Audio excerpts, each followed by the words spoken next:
இன்னைக்கு நம்ம பார்க்க போற படம் வாழ்வி 2023 ரிலீஸ் ஆயிருக்கு. இது ஒரு மராத்திய படங்க. இந்த படத்தோட ஒன்லைனர் சொல்லணும்னா, ஒரு வீட்டுல கணவன் மனைவி வாழ்ந்துகிட்டு இருக்காங்க. அந்த கணவன் என்ன பண்றாப்லனா, வேற ஒருத்தவங்க கூட அஃபர்ல இருக்கிறதுனால மனைவியோட கதையை முடிச்சிடலாம்னு சொல்லிட்டு ஒரு மிகப்பெரிய ஒரு பிளான போடுறாப்லங்க. கடைசியில அது அவருக்கே பேக் அடிச்சு மிகப்பெரிய ட்விஸ்டோட சொன்ன படம் தாங்க இந்த படம். இன்னும் இந்த படத்துல ஒரே லைன்ல சொல்லணும்னா, இப்படிதான் நடக்கும் அப்படிதான் நடக்கும் சொல்லிட்டு பல கணக்கு போட்டு வச்சிருப்போம். ஆனா அந்த கணக்குன்னு அடிச்சுட்டு மேல இருக்கிற ஒரு கணக்கு போட்டு வச்சிருப்பான் இல்லையா, அந்த மாதிரி இருக்குங்க. நம்ம சேனல்ல முத முறையா இப்பதான் பாக்குறீங்க அப்படின்னா கீழ இருக்கிற ரெட் ஐகானை கிளிக் பண்ணிக்கோங்க, பக்கத்துல இருக்க பெல் ஐகானை கிளிக் பண்ணிக்கோங்க. வாங்க வீடியோக்குள்ள போலாம். படத்தோட ஸ்டார்டிங் சீன்லயே ஒரு கணவனும் மனைவியை காட்டுறாங்க. அவங்க ரெண்டு பேரும் கண்ணை வச்சு நிக்க, மனைவியோட பேரு அவனிங்க, கணவனோட பேரு அனி கேட்டுங்க. எங்களோட சாவுக்கு யாருமே காரணம் இல்ல, நாங்க மட்டும்தான் அப்படின்னு சொல்லிவிட்டு ரெண்டு பேரும் தனக்கு தானே சுட்டுக்கிறாங்க. அதுல கணவன் இறந்து போயிடுறாப்ல. மனைவியோட துப்பாக்கியில தோட்டா இல்லையா என்னன்னு தெரியலங்க, அவங்க சாகலங்க. அப்படியே கட் பண்ண இந்த மாதிரி ஆச்சுன்னா என்ன பண்ணுவேங்கிற மாதிரி ஒரு பொண்ணும் பேசுறாங்க. இவங்களோட பேரு தேவிகாங்க. இவங்க ஒரு பல் டாக்டருங்க. ஹீரோக்கு இவங்க மேல ஒரு அஃபருங்க. டக்குன்னு இந்த மனுஷன் என்ன சொல்றாப்லீங்கன்னா, அதுக்காக சில்வர் கலர்ல ஒரு துப்பாக்கியும் கருப்பு கலர் துப்பாக்கி ஒன்னு வச்சிருக்கேன். இதுல கருப்பு கலர் துப்பாக்கி மட்டும் தான் குண்டு வெடிக்கும், சில்வர் கலர் இருக்கிறது டம்மி துப்பாக்கி. இந்த துப்பாக்கி நான் வச்சுப்பேன், அதனால எனக்கு ஒன்னும் ஆகாதுங்கிற மாதிரி சொல்றாப்லங்க. இப்ப இவங்களோட மனைவியை போட்டு தள்ளுறதுக்காக ரெண்டு பேரும் பிளான் பண்ணிக்கிட்டு இருக்காங்க.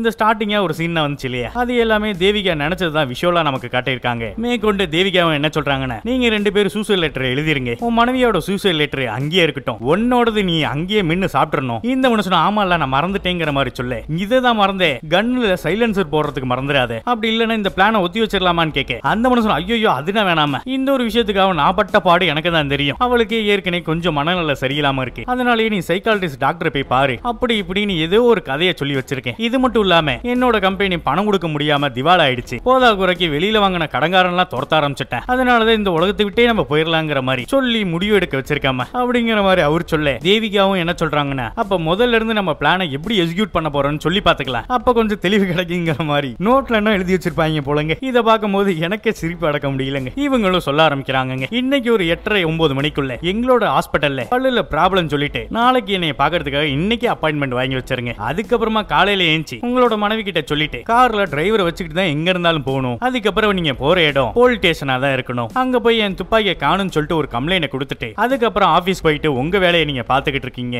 இந்த மாதிரி ஒரு சமயத்துல தான் உங்களுக்கு அசிஸ்டன்ட் இருப்பாங்க இல்லையா, அவங்கள்ட்ட என்னோட அசிஸ்டன்ட்டும் அதாவது 1 மணிக்கு அப்பாயின்மெண்ட் வாங்கியிருக்காரு, இப்ப டாக்டர் ஃப்ரீயா இருக்காங்க, நீங்க வந்து பாக்கலாங்கிற மாதிரி சொல்லுவாங்க. அதை அப்படியே எடுத்துட்டு வந்து உங்கள்ட்ட சொல்லுவாங்க. நீங்களும் தெரியாது போலயே ஆமாமா கொஞ்சம் மறந்துட்டேன் அப்படின்னு சொல்லிட்டு அங்க இருந்து கிளம்பணும். கிளம்பி நேரே என்னோட கிளினிக்கு வந்துருங்க. கிளினிக் கீழே ஒரு ஜெராக்ஸ் கடை இருக்கும், அங்க ஏதோ ஒரு புக்கை கொடுத்து இது ஃபுல்லா போட்டு வைப்பேன், மேல இருக்கிற கிளினிக்கு போயிட்டு வரேன் அப்படின்னு சொல்லிட்டு அங்க இருந்து கிளம்புங்க. ஏன்னா இத்தனை மணிக்கு நீங்க உள்ள வந்துட்டீங்கன்ட்டு அவரு கேமரா வச்சிருக்காப்ல, அதுல ரெக்கார்ட் ஆயிருக்கும். நீங்க மேல வந்தோனே என் அசிஸ்டன்ட்ட கேட்டு உள்ள வாங்க. உள்ள வந்ததுக்கு அப்புறம் உள்ள பேஷண்ட் இருக்கிறதுனால யாரும் என் ரூம்குள்ள வரமாட்டாங்க. நீங்க என்ன பண்ணுங்க, உடனே ஃபுட் டெலிவரி பாய் மாதிரி உங்களோட துப்பாக்கியை அந்த டப்பாக்குள்ள போட்டு என்னோட கிளினிக்கு பின்னாடியே இன்னொரு வாசப்படி இருக்கு, அது வழியா அங்க இருந்து கீழே இறங்குங்க. கீழே இறங்கினோடனே ஒரு ஸ்கூட்டி இருக்கும், அந்த ஸ்கூட்டி எடுத்துக்கிட்டு உங்க வீட்டுக்கு போங்க. உங்க வீட்டுக்கு 10 அடி முன்னாடியே ஒரு வாட்ச்மேன் இருப்பார் இல்லையா, நீங்க ஃபுட் டெலிவரி ட்ரெஸ் பார்த்ததுனால யாராச்சும் சாப்பாடு ஆர்டர் பண்ணிருப்பாங்கன்னு சொல்லிட்டு அசால்ட்டா விடுவாங்க. அதெல்லாம் கடந்து நீங்களும் வீட்டுக்கு போங்க. வீட்டுக்குள்ள போனோடனே உங்க மனைவியுமே என்னங்க இந்த மாதிரி வந்திருக்கீங்கிற மாதிரி கேட்பாங்க. நீங்களும் என்ன சொல்றீங்கன்னா, கடன் தொல்லையால எல்லாமே என்னை துரத்த ஆரம்பிக்கிறாங்கப்பா, இதனாலதான் என்ன பண்றது ஏது பண்றது தெரியல அப்படின்னு சொல்லி சமாளிச்சுட்டு அவங்க துப்பாக்கி எடுத்து சுற்றுவாங்க, அப்படியே இறந்துருவாங்க. நீங்க எப்படி போனீங்களா அதே மாதிரி வந்து இந்த கிளினிக்கை விட்டு கிளம்புவீங்க. போறப்ப மறந்துடாம ஜெராக்ஸ் வாங்கிட்டு போயிருவீங்க. நேரா ஆபீஸ்க்கு போயிட்டு உங்க வேலையை பார்த்துக்கிட்டு இருக்கிறப்ப கரெக்டா ஒரு 2-2:30க்குள்ள உங்க வீட்ல இருந்து ஒரு போன் வரும். அது யாருன்னு பார்த்தா அங்க வேலை செய்ய வந்த வேலைக்கார அம்மா. அந்த அம்மா இந்த மாதிரி ஆயிப்போச்சு அப்படின்னு சொல்லுவாங்க. நீங்களுமே ஐயோ என் மனைவிக்கு இப்படி ஆயிப்போச்சு அப்படின்ட்டு எல்லாரும் முன்னாடி மனசொடைஞ்சு உட்கார்ந்து இருக்க மாதிரி வீட்டுக்கு வந்து பாப்பீங்க. அங்க உங்களுக்கு முன்னாடியே போலீஸ்காரங்க வந்து எல்லா இடத்தையும் சர்ச் பண்ணி பார்த்துட்டு விசாரிச்சுட்டு இது கொலை இல்ல சூசைடு தான், இந்த லெட்டர் என்ன வச்சு பார்த்தோன்னே இந்த கேஸையும் முடிச்சிருவாங்க, நம்மளும் மாட்ட மாட்டோங்கிற மாதிரி ஒரு மிகப்பெரிய ஒரு பிளானை எக்ஸிக்யூட் பண்றாங்க. ஐயோ இது மறந்துட்டேங்கிற மாதிரி சொல்றாங்க.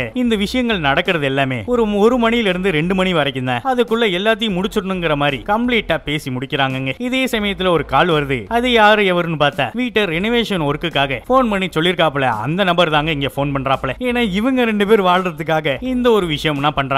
மேற்கொண்டு தேவிகா என்ன சொல்றாங்கன்னா, வீடே திவால் ஆக போதுன்ட்டு இந்த நோட்டீஸை உங்களோட மனைவி கிட்ட கொடுத்துருங்க, அப்பதான் முழுமையாவே நம்புவாங்க அப்படின்னு ஒரு ஜெராக்ஸையும் கொடுக்குறாங்க. இன்னுமே என்ன சொல்றாங்கன்னா, ஒருவேளை உன் மனைவி சூசைடே பண்ணிக்கல அப்படின்னா என்ன பண்ணுவேங்கிற மாதிரி கேட்க, இந்த மனுஷன் நானே போட்டு தள்ளிடுவேங்கிற மாதிரி சொல்றாப்ல. அப்ப கூட உன்னைய மாட்டி விட மாட்டேன், ஏன்னா நான் இங்க வந்துட்டு போற விஷயம் கூட யாருக்கும் தெரியாது. இது மட்டும் இல்லாம சிசிடி கேமராவும் ஆஃப் பண்ணி வச்சிருக்கேன், நம்ம 2 பேருமே போன்லயும் பெருசா பேசிக்கிட்டது இல்ல, நீ பயப்படாத எதுவா இருந்தாலும் பாத்துக்கலாம்னு சொல்லிட்டு இந்த மனுஷன் அங்க இருந்து கிளம்புறாப்லங்க. வீட்டுக்கு போனதுமே வெளியிலேயே அந்த நோட்டீஸையும் ஒட்டிடுறாப்லங்க. இவரு வீட்டுக்குள்ள போய் பாக்குறாப்ல மனைவிய காணுங்க. எங்க போன ஆளை காணும்னு பாக்குறப்ப கட்டில் கீழே தூங்குறாங்களோ என்னமோ. இந்த மனுஷன் என்ன நினைக்கிறாப்லனா இப்பயே போர்த்தல்ட்ட என்ன அப்படின்னு கண்ணை வச்சு நிக்கிறப்ப டக்குன்னு மனைவி வெளியில வந்துடுறாங்க. என்னமா என்னாச்சு, ஏன் இங்க படுத்துருக்கேங்கிற மாதிரி கேட்க அது ஒண்ணும் இல்லங்க, வீட்டுல பாதி இடத்துல கரையா இருக்கு, அதனாலதான் ஒவ்வொன்னா புடிச்சு ஒரு டப்பால அடைச்சுக்கிட்டு இருக்கேன் அப்படிங்கிற மாதிரி பேச அதுக்கு இந்த மனுஷன் எதுவும் பேச மாட்டாப்லங்க. இந்த மாதிரி ஒரு சமயத்துலதான் யாரோ பெல் அடிக்கிறாங்க. அது யாருன்னு பார்த்தா ஃபுட் டெலிவரிங்க. யாருப்பா சொன்னான்னு கேட்ட உங்க வீட்டு அட்ரஸ்க்கு தான் சார் கேக் யாரோ சொல்லிருக்காங்கிற மாதிரி சொல்ல டக்குன்னு அவினியும் வந்து நான் தாங்க கேக் ஆர்டர் பண்ணேன், எனக்கு தான் இன்னைக்கு பிறந்த நாள் இல்லையா, அதான் சொல்லிட்டு கேக் எடுத்துட்டு வந்து இவங்களும் வெட்டி சாப்பிட்டுட்டு தன்னோட கணவனுக்கு ஊட்டி விடுறாங்க. இந்த மாதிரி ஒரு சமயத்துலதான் இந்த மனுஷன் என்ன சொல்றாப்லீங்க, இந்த கண்ணு உனக்குமா இந்த கண்ணு எனக்கு அப்படின்னு ஒரிஜினல் கண்ணு இவரு வச்சிருக்காப்ல டப்பா கண்ணு அவங்கள்ட்ட கொடுக்குறாங்க. இந்த மனுஷன் மேற்கொண்டு என்ன சொல்றாப்லீங்க, ஒரு வாட்டிக்கு 100 வாட்டி யோசிச்சுக்கோமா, நம்ம இறந்துதான் போகணுமா என்ன, இல்லன்னா நீ டைவர்ஸ் பண்ணிட்டு நல்ல வாழ்க்கையை பாருமா அப்படிங்கிற மாதிரி சொல்ல அவங்களும் செவுட்டா மாட்டிலே ஒரு அறைய விட்டு ஏங்க இப்படி எல்லாம் பேசுறீங்க, செத்து போனாலும் போவாங்க, ஆனா உங்களை விட்டு நான் போக மாட்டேன், ஏன்னா நீங்க உசுருங்கிற மாதிரி அவங்க சொல்றாங்க. இந்த மனுஷனை அடிச்ச அடியில கொஞ்சம் வலிக்குது போல. வெளியிலயும் வழியை காட்டிக்காம இங்க பாருமா வீட்டுக்கு வெளியில நோட்டீஸ் ஒட்டிட்டாங்க, நாளைக்கு பேங்க்காரங்களாம் வந்து எல்லா பொருளையும் தூக்கிட்டு போயிருவாங்க, இதுக்கப்புறம் என்னமா பண்ண போறோம் அப்படிங்கிற மாதிரி ஃபீலிங்கா பேச டக்குன்னு ஹீரோனியா அவர் பின்னாடி வச்சிருந்த கன்னை எடுத்துறாங்க. நீங்க இந்த மாதிரி கஷ்டப்படுறத பார்த்தா நம்ம இன்னைக்கே செத்துறலாமே அப்படின்ட்டு அவங்க மிரட்ட உடனே இந்த மனுஷனும் ஒரு நிமிஷம் இரு, நம்ம டிரைவருக்கு வேலை செய்யறவங்களுக்கும் இன்னமும் நம்ம சம்பள பணம் போடல, நம்மளால ஏன் அவங்க கஷ்டப்படணும், இது மட்டும் இல்லாம சூசைட் லெட்டர் எழுதல நம்ம, அதனால இது கொலை வழக்கும் கூட மேற்கொண்டு ஏதாச்சும் விசாரிப்பாங்க, அதனால யாருக்காச்சும் ப்ராப்ளம் வரல அப்படிங்கிற மாதிரி சொல்ல ஆமாங்க நீங்க சொல்றது கரெக்ட் தானே அப்படின்னு ஒருத்தர் சூசைட் லெட்டர் எழுதுறாங்க. எழுதின உடனே தூங்கிடுறாங்க. தினமும் மாத்திரை மருந்துனா சாப்பிடுறது வழக்கம் தான் போல திடீர்னு தூங்கிடுறாங்க. இந்த மனுஷன் அவங்களை தூக்கிட்டு போய் ரூம்ல தூங்க வச்சிடறாப்லங்க. அதுக்கப்புறம் அந்த ஹாஸ்பிட்டல்ல அப்பாயின்மெண்ட் வாங்கி வச்சிடறாப்லங்க. அப்படியே அடுத்த நாள் காலையில அவரோட ஒய்ஃபையும் எழுப்பிட்டு பேங்க்ல இருந்து ஆளுங்க வந்துட்டாங்க, எல்லா பொருளையும் எடுத்துட்டு போகணுங்கிற மாதிரி சொல்ல இவங்களும் எந்திரிக்கிறாங்க. அந்த வந்த ஆளு எல்லாருமே ஆபீஸ்ல வேலை செய்யறவங்க தாங்க. இந்த மனுஷன் தான் இங்க இருக்கிற பொருள் எல்லாம் எடுத்துட்டு போய் ஆபீஸ்ல வைக்க சொல்லிட்டு அதுக்கப்புறமா வேலையை ஸ்டார்ட் பண்ண சொல்லலாம் அப்படிங்கிற மாதிரி தான் முடிவு பண்ணிருக்காப்ல. அங்க வீட்டு வேலை செய்ய வந்தவரும் எந்த ஒரு விஷயமும் என் ஒய்ஃபுக்கு தெரியக்கூடாது, அவளுக்கே தெரியாம தான் அவளை சர்ப்ரைஸ் பண்ணணும், நானு நீங்களும் எதுவும் வார்த்தையை விட்டுறாதீங்கிற மாதிரி சொல்லி அனுப்புறாப்லங்க. அதுக்கப்புறம் சோபாவை மட்டும் எடுத்துட்டு போக முடியல, ஏன்னா பயங்கரமா வீட்டா இருக்குங்க, அதனால அங்கேயே விட்டுடுறாங்க. அதுக்கப்புறம் மனைவி என்ன சொல்றாங்கன்னா நீங்க ஆபீஸ் போங்க, மதியானம் நீங்க சொன்ன மாதிரியே நம்ம இறந்துடலாம் அப்படின்னு சொல்லி வழி அனுப்பி வைக்கிறாங்க. இந்த மனுஷனும் நேராவே போலீஸ் ஸ்டேஷனுக்கு போறாப்ல. போலீஸ் ஸ்டேஷன்ல இந்த மாதிரி துப்பாக்கி காணுங்கிற மாதிரி கம்ப்ளைண்ட் கொடுக்கறாப்ல. அங்க இருக்கிற கான்ஸ்டபிள் என்ன சொல்றாப்ல, சார் நீங்க துப்பாக்கி காணுன்னு சொல்றீங்க, அந்த துப்பாக்கி தேடுறதுக்காக எங்க டீம்ல இருந்து ஒருத்தர் வருவாங்க அப்படின்னு சொல்லிட்டு அவருக்கு போன் பண்றாப்ல. அந்த மனுஷன் வேற ஒரு கேஸ்ல மாட்டி இருக்கிறதுனால நாளைக்கு தாங்க வர முடியுங்கிற மாதிரி சொல்லிடுறாரு. இது கேட்கிற ஹீரோக்குமே இப்பதாங்க மூச்சை விடுறாப்ல. அதுக்கப்புறம் எஃப்ஐஆர் காப்பியும் கொடுக்குறாங்க. இந்த மனுஷனும் அவரோட ஆபீஸுக்கும் போறாப்லங்க. மணி ஒரு 12 ஆகுதுங்க. அவங்க சொன்ன மாதிரி அசிஸ்டன்ட் வந்து சொல்றாங்க. இந்த மனுஷனும் அங்க கிளம்பி போறாப்லங்க. போறப்ப ஆபீஸ் ஸ்டாஃபும் சார் இன்னைக்கு தேதி டிசம்பர் 31 சார், நைட்டு பார்ட்டிக்கு வந்துருவீங்கல்ல அப்படிங்கிற மாதிரி கேட்க இல்ல சார் நான் எங்க சார் வரது, ஏற்கனவே பல்லு வலி வேற, அதனாலதான் ஹாஸ்பிட்டல் போறேங்கிற மாதிரி இந்த மனுஷனும் சொல்லிட்டு கிளம்புறாப்லங்க. அதுக்கப்புறமா இவங்க சொன்ன மாதிரியே ஜெராக்ஸ் கடையில கொடுத்துட்டு இவங்களோட கிளினிக் உள்ள போறாங்க. சொன்ன மாதிரியே கன்னு ட்ரெஸ் எல்லாம் மாத்திக்கிட்டு அங்க இருந்து கிளம்புறாப்ல. போறப்ப கூட ஹீரோட போனையும் வாங்கி வச்சுக்கிறாங்க, ஏன்னா சிக்னல் வச்சு கூட கண்டுபிடிச்சிட கூடாது இல்லையா. அதுக்கப்புறமா பின்வழியாவும் இறங்குறாப்ல. வரப்ப எவனோ கதவு வேலை பார்த்துக்கிட்டு இருக்காங்க. அதுக்கப்புறமா அந்த ஸ்கூட்டி எடுக்கலான்னு போறப்ப டிரைவரும் பாக்குறாப்ல. அந்த மனுஷனும் ஏதோ போன்ல பேசிக்கிட்டு இருக்கிறதுனால இவரை கண்டுக்கலங்க.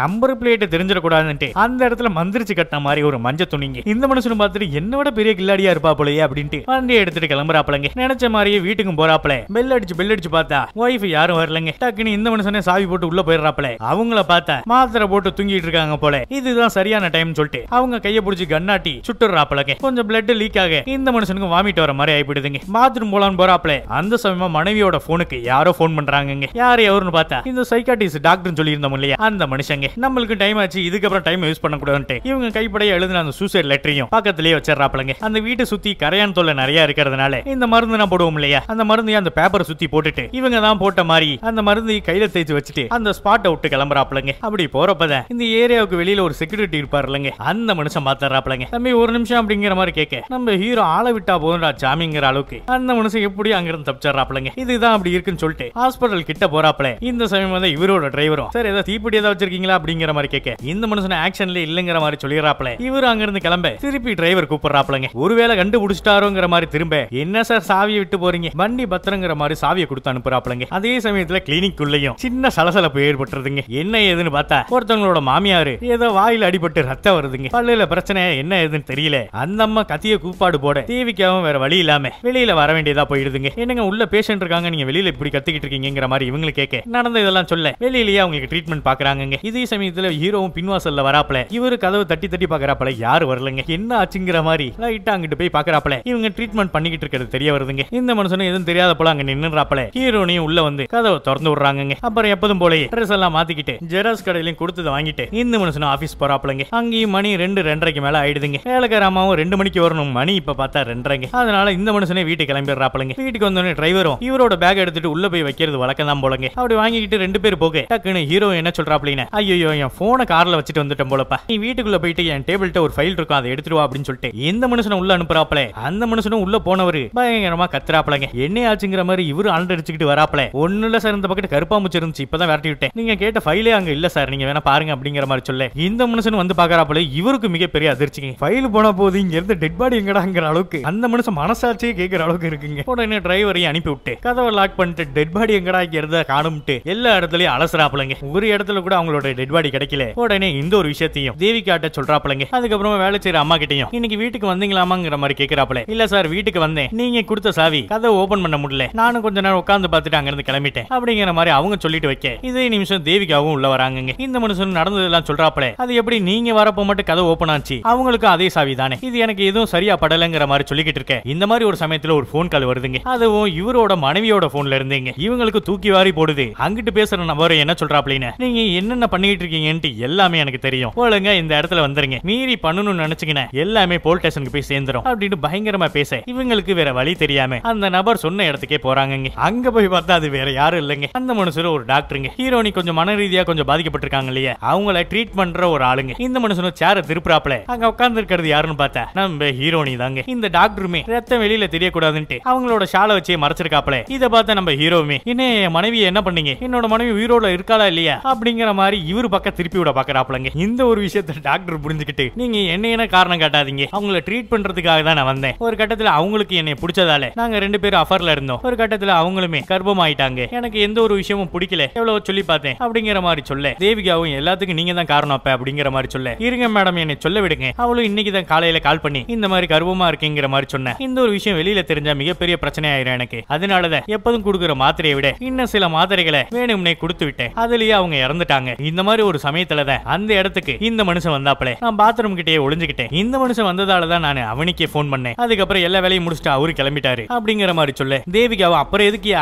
டெட் பாடியை இங்க எடுத்துட்டு வந்தங்கிற மாதிரி கேட்க போலீஸ் வந்து டெட் பாடியை கண்டுபிடிச்சா போஸ்ட்மார்ட்டம் ரிப்போர்ட்ல எல்லாமே தெரிஞ்சு போயிரும். நான் தான் மயக்க மாத்திரை கொடுத்தேன், போதா குறைக்கி அந்த பொண்ணு கர்ப்பமா இருக்க, அதுக்கு நான் தான் காரணம், அதனாலதான் என்ன பண்றது ஏது பண்றதுன்னு தெரியாம இங்க எடுத்துட்டு வந்தங்கிற மாதிரி சொல்றாப்ல. டக்குன்னு இவங்களும் அதான் அவளே எழுதி வச்ச லெட்டரும் அங்கதான் இருக்கு, இத பாக்குற அந்த போலீஸ்க்குமே புரிஞ்சிடும். அப்புறம் ஏன் பயந்தங்கிற மாதிரி கேட்க அட லூசுங்களா, அவதான் ஏற்கனவே மயக்க மாத்திரை சாப்பிட்டு இறந்துட்டாளே, அதுக்கப்புறம் எப்படி அவளே ஷூட் பண்ணிக்க முடியும் அவளை, இந்த ஒரு விஷயம் போலீஸ்க்கு தெரிஞ்சா கையங்களுமே எல்லாருமே தான் மாட்டுவோங்கிற மாதிரி சொல்ல இப்ப எல்லாருக்கும் மிகப்பெரிய ஒரு பயம் வந்துருதுங்க. இப்ப அந்த டாக்டர் என்ன சொல்றாப்லீனா, நீங்க போடுற பிளான பார்த்தா ஒரு கட்டத்துல ஏன் சொல்லியே முடிச்சிருவீங்க போல, நாளைக்கு மட்டும் நான் உசுரோட வரலனே காலையில ஒரு 6:30 மேல யார் யாருக்கு இந்த ஒரு விஷயம்னா தெரியப்படுமோ அவங்களுக்கு நான் ஒரு மெசேஜ் போட்டு விட்டுருவேன், ஷெட்யூல் மாதிரி ஒரு போன்ல செட் பண்ணி வச்சிடறாப்ல, இத்தனை மணிக்குள்ள ஆஃப் பண்ணல அப்படின்னு சில போலீஸ்க்கு நான் போய் சேர்ந்துருங்க இந்த ஒரு விஷயம். டக்குன்னு இதை பார்த்து தேவிகாவும் உனக்கு மட்டும் இந்த மாதிரி பண்ண தெரியுமா, எனக்கு பண்ண தெரியுங்கிற மாதிரி அவங்கள செட் பண்ணி வச்சிடறாங்க. இதுல ஒருத்தங்க இவங்கள புதைச்சிடலாங்கிற மாதிரி சொல்ல இன்னொருத்தரும் அது சரிப்பட்டு வராது எரிச்சிடலாங்கிற மாதிரி சொல்ல இந்த டாக்டர் முதல்ல இங்க இருந்து வெளியில போனா சரிதான், அதுக்கப்புறம் அங்கிட்டு போய் பேசிக்கல அப்படின்னு பாடி எடுத்துட்டு வராங்க. அது மட்டும் இல்லாம நாளைக்கு வேற நியூ இயர் வேற, இன்னைக்கு டிசம்பர் 31 நியூ இயர் நாளே பல இடத்துல செக் பண்ணுவாங்க இல்லையா, அதனாலேயே இவங்களோட பாடியை டிக்கில வைக்காம முன்னாடி வச்சிடறாங்க.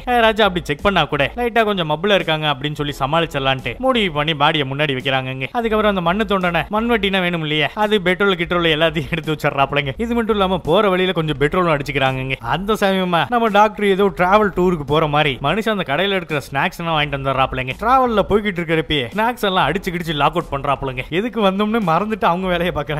அதுக்கப்புறமா போலீஸும் ஒரு இடத்துல செக் பண்றாங்க. நம்ம டாக்டர் அம்மா இருக்காங்க இல்லையா, அவங்களுமே போலீஸ் நான் பாக்குறாங்கன்ட்டு எங்க அக்கா கூட நல்லா தூங்குறங்கிற மாதிரி அவங்க மேல சாஞ்சிக்கிட்டு தூங்க ஆரம்பிக்கிறாங்க. இங்கிட்டு போலீஸ் குடிச்சிருக்காங்களா இல்லையாங்கிற மாதிரி செக் பண்ணிட்டு அனுப்பி வைக்கிறாங்க. கொஞ்ச நேரத்துல தேவிகாவுக்கு செம்ம காண்டுங்க, உட்கார வச்சிங்க நல்லா பணத்தை கூட உட்கார வச்சிட்டீங்க இல்லையா, இந்த வாட்டி நான் தான் கார் எடுப்பேன் அப்படின்னு சொல்லிட்டு அவங்க டிரைவ் பண்ண ஆரம்பிக்கிறாங்க. அப்படி போய்கிட்டு இருக்கிறப்பதான் முன்னாடி ஒரு சின்ன எண்ணெய் போகுதுங்க. அந்த டிரைவருமே நல்லா சரக்கு போட்டு நியூ இயர் கொண்டாடிட்டு இருக்காங்க போல. இதை பாக்குற தேவிகாவுக்கு செம்ம காண்டுங்க, ஏன்னா வண்டி ஒரு பக்கம் போகுது இவங்க ஒரு பக்கம் போறாங்க போல. பின்னாடி வருது தேவிகா தானுங்க. அவங்களும் சைடு ஏறலான்னு பாக்குறாங்க, அதுக்குள்ள அவன் கிளம்பிடுறாங்க. இவங்களும் ஒரு இடத்துல போய்கிட்டே இருக்கிறப்ப ஆள் நடமாட்டம் இல்லாத ஒரு ஏரியாவை பாக்குறாங்க. இதுதான் சரியான இடம், இங்க புதைச்சிடலாம் அப்படின்ட்டு ஒரு முடிவு எடுத்து இடத்தை பார்த்து குழி தோண்டிக்கிட்டு இருக்காங்க. இந்த சமயமா லவ்வர்ஸா கப்பல்ஸ் வந்து இல்லைங்க. அங்க இருந்து ஒரு பொண்ணு வந்து என்ன கேம்பியர் பண்ண போறீங்களா, அதனாலதான் இங்க நிக்கிறீங்களா என்ன அப்படிங்கிற மாதிரி கேட்க அது ஒண்ணும் இல்லைங்க சூச்சு வந்தாங்க அதனால அங்க போறாங்க, நீங்க வேணா அங்கிட்டு போட்டுங்கிற மாதிரி சொல்றாங்க. இவங்களா ஹாப்பி நியூ இயர் அக்கா அப்படிங்கிற மாதிரி சொல்ல ஒருத்தரும் பேச்சு மூச்சு இல்லைங்க. இவங்களும் பரபரப்பா கிளம்புறாங்க. ஏன் எதுக்குன்னு பார்த்தா ஏன்னா இந்த குரூப் கூட ஒரு 10-15 பேர் வந்திருக்காங்க போல. இவங்க கண்ணல மாட்டோம்னா சோலி முடிஞ்சு போச்சுட்டு அந்த இடத்த விட்டு ஹீரோ காலி பண்றாப்லங்க. அங்க இருந்து கொஞ்சம் தூரம் போறாங்க. இத ஒரு கார் சின்னதா ஆக்சிடென்ட் ஆயிடுதுங்க. அங்க போலீஸும் ஒருத்தர் நிக்கிறாப்ல. இத பார்த்து திருப்பலான்னு பாக்குறப்ப அதுக்குள்ள போலீஸ் பாத்துறாப்லங்க. வண்டியை நிப்பாட்ட சொல்றாப்ல. அந்த மனுஷன் என்ன சொல்றாப்லன்னு இவங்கள பக்கத்துல இருக்கிற ஹாஸ்பிடல்ல டிராப் பண்ணிருங்க அப்படிங்கிற மாதிரி சொல்ல ஹீரோவும் சரி சொல்றாப்ல. இந்த அம்மா யாருன்னு காலைல கிளினிக்ல ஒரு அலப்பறை பண்ணாங்க இல்லையா அவங்க தாங்க. டாக்டர் மேடம் என்னை ஞாபகம் இருக்குங்கிற மாதிரி கேட்க உன்னை எப்படிமா மறக்க முடியுங்கிற மாதிரி வேற வழி இல்லாம ஏத்திக்கிறாங்க. இவங்களும் வந்ததுல இருந்து தொண பேசிக்கிட்டு இருக்கேன். நம்ம தேவிகாவும் வண்டியை ஓட்டிக்கிட்டு போயிட்டே இருக்காங்க. ஏதோ இடையில குறுக்க ஒண்ணு வந்துருது போலங்க. டக்குன்னு சடன் பிரேக்க போடுறாங்க. இந்த பின்னாடி இருந்த ஹீரோனியுமே தலை தொங்கிருதுங்க. இத பார்த்த அந்த அம்மாவும் என்னங்க ஆச்சு அவங்களுக்கு இந்த மாதிரி ஆயிட்டாங்களே அப்படிங்கிற மாதிரி கேட்க ஒரு கட்டத்துல அது டெட் பாடிங்கிற மாதிரி இவங்களுக்கு புரிய வந்துருதுங்க. இவங்களுக்கு கத்தி கூப்பாடு போட்டு இந்த போலீஸ்காரர் இருக்கார் இல்லையா அவர் நம்பர் லாஸ்டா சேவ் பண்ணிருப்பாங்க போல அந்த நம்பருக்கு போனை போட்டுறாங்க. டக்குன்னு போன் கட் ஆயிடுது. இத பார்த்த ஹீரோவுமே கையில வச்சிருக்காப்ல ஒரு பிளாஸ்க் டக்குன்னு இவங்க காதலியே அடிக்கிறாப்ல. அந்த அம்மாவும் மயங்கி விழுந்துடுறாங்க. போதா குறைக்கு காதல இருந்து வேற ரத்தம் வருது. மூச்சு இருக்காங்க செக் பண்ணி பாக்குறாங்க. அதுவும் இல்லங்க. இப்ப ரெண்டாவது கொலை வேற. இதே சமயத்துல வண்டி ஓட்டிட்டு போறப்ப அந்த போலீஸ்காரர் அங்க இருந்து இங்க வந்துடுறாப்லங்க. ஏன் எதுக்குன்னு பார்த்தா இவங்க போன் பண்ணிருப்பாங்க இல்லையா வேற ஏதாச்சும் எமர்ஜென்சியா இருக்குன்னு சொல்லிட்டு வந்திருப்பாப்ல. வண்டியை நிப்பாட்டுங்கிற மாதிரி இவரும் சொல்ல நம்ம தேவிகாவும் ஓரம் கட்டுறாங்க. ஏன் நம்ம என்னாச்சு காதல இருந்து ரத்தம் வருதுங்கிற மாதிரி செக் பண்ணி பாக்குறாப்ல. அவங்க இறந்துட்டாங்கிற மாதிரி தெரிய வருதுங்க. இந்த மனுஷனுக்கு உச்சக்கட்ட பயம். டக்குன்னு கண்ணை நீட்டி மிரட்ட ஆரம்பிச்சிடறாப்லங்க. இதே சமயத்துல யாருக்கோ கால் பண்றாப்ல. டக்குன்னு அந்த மனுஷனையும் யாரோ ஷூட் பண்றாங்க. யார் எவருன்னு பார்த்தா நம்ம தேவிகா தாங்க. அங்க இருக்கிற 2 பேருக்கு தூக்கி வாரி போடுது. அவங்க வாய்க்கு வந்ததுனா பேசுறாங்க. இங்க ஒரு கட்டத்துக்கு அப்புறம் எல்லாருமே ஒரே வண்டியில போடுறாங்க. இப்ப மொத்தம் 3 கொலைங்க. எல்லாத்த போனையும் சுவிட்ச் ஆஃப் பண்றாங்க. அதுக்கப்புறமா வண்டியும் ஒரு ஏரியாக்குள்ள போகுதுங்க. போயிட்டு இருக்கிறப்ப ஒரு சின்ன யானை காவுந்து எரிஞ்சுக்கிட்டு இருக்குங்க. இத பார்த்த இவங்களுமே இங்க எல்லாத்தையும் போட்டுறலாங்கிற மாதிரி முடிவு பண்றாங்க. அப்படி டெட் பாடி எல்லாம் தூக்குறப்பதான் அந்த வண்டியில இருந்த இன்னொருத்தருமே இவங்களை எல்லாத்தையும் பாத்துறாங்க. போதா குறைக்கு பக்கத்துல சில வீடுனா இருக்கு. அங்க இது சவுண்ட் கேக்குதுங்கிற மாதிரி லைட்டை போட்டுறாங்க. இதுக்கப்புறம் இந்த டெட் பாடி இங்க போட முடியாதுன்னு சொல்லிட்டு உடனே அங்க இருந்து கிளம்புறாங்க. இப்ப தேவிகாவும் என்ன சொல்றாங்கன்னு மணியும் 3 நாள் மேல ஆயிடுச்சு. இன்னும் கொஞ்ச நேரத்துல விடிஞ்சிரும். விடியறதுக்குள்ள சீக்கிரமா வீட்டுக்கு போய் ஆகணும். அங்க போனதுக்கு அப்புறம் மேற்கொண்டு ஒரு பிளான போட்டுக்கலாம் அப்படின்னு சொல்லிட்டு நம்ம ஹீரோ வீட்டுக்கு தாங்க போறாங்க. 3 பேத்தையும் ஒரு சோபால உட்கார வைக்கிறாங்க. இது மட்டும் இல்லாம அந்த போலீஸோட கையில தோட்டா இருக்கும் இல்லையா அதையும் எடுத்துறாங்க. இப்போ ரொம்ப டயர்டா இருக்கு. ஒரு கட்டத்துல இவங்க 3 பேருமே அப்படியே கீழே உட்கார்றாங்க. நாளைக்கு என்ன பண்ண போறோங்கிற மாதிரி யோசிக்கிறாங்க. மேல சீலிங்ல ஒரு மிகப்பெரிய அலங்கார பொருள் மாட்டிருப்பாங்க போல. அது ஊறுபட்ட வீட்டுங்க. டக்குன்னு அது பிச்சுக்கிட்டு கீழே விழுவே. அப்படியே அந்த 3 பேருமே இறந்துடுறாங்க. அந்த இடம் எப்படி பிச்சுக்குச்சின்னு பார்த்தா அந்த கரையான் தொல்லதாங்க. அந்த கயிறு ஃபுல்லா கரையான் அரிச்சு வச்சிருக்கு. இந்த மாதிரி கரையான் அரிக்க கூடாதுன்னு இந்த லிக்விட ஊத்துங்க அப்படிங்கிற மாதிரி கடைசியில விளம்பரம் மாதிரி ஆகி போயிடுதுங்க. இந்த 3 பேருமே ஒரு பிளான போட்டிருப்பாங்க. ஆனா அதை விட டுஸ்டா நீங்க என்ன செய்யறீங்களோ அதே தான் உங்களுக்கு திருப்பி கிடைக்குங்கிற மாதிரி படத்தை முடிக்கிறாங்க. இந்த வீடியோ எப்படின்னு சொல்லிட்டு கீழே இருக்கிற கமெண்ட் பாக்ஸ்ல மறந்துடாம கமெண்ட் பண்ணுங்க. இந்த வீடியோ இதோட முடிச்சுக்கிறேன். அடுத்த ஒரு வீடியோ ஒரு நல்ல கதைகளத்தோட சந்திப்போம். Bye bye.